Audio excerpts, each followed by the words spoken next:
Indigenous peoples from small island developing states such as those in the Caribbean on Monday gave their perspectives on disaster risk reduction at a global platform for disaster risk reduction.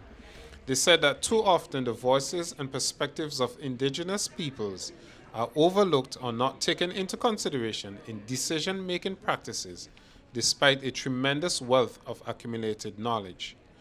However, Ruth Spencer of Antigua and Barbuda said that while indigenous peoples and local communities want to be singled out, they have to begin to mainstream. We need to know in our countries what laws exist that gives us that voice. For example, in Latin America and the Caribbean, we have the ESCA's agreement. And I and my groups, we use that to hold the government accountable because it gives us a voice. So we have to know in our individual countries the regulations in place and use them to empower our local groups. It's very important. Otherwise, we're going to be sidelined. We won't know what's happening.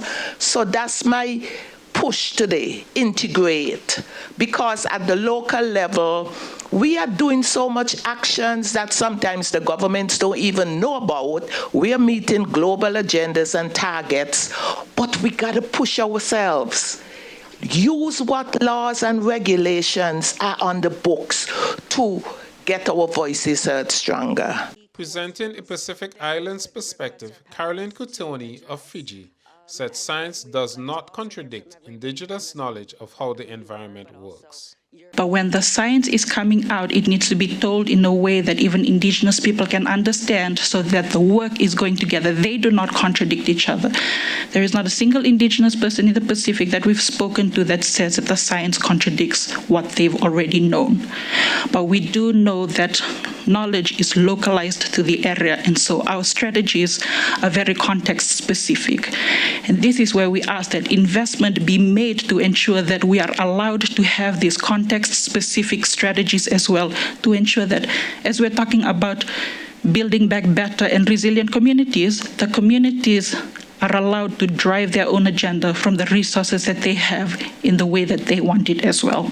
The Global Platform for Disaster Risk Reduction is taking place here through Friday, and during the conference, participants take stock of progress, share new knowledge, and exchange best practices and discuss the latest developments and trends in reducing disaster risk.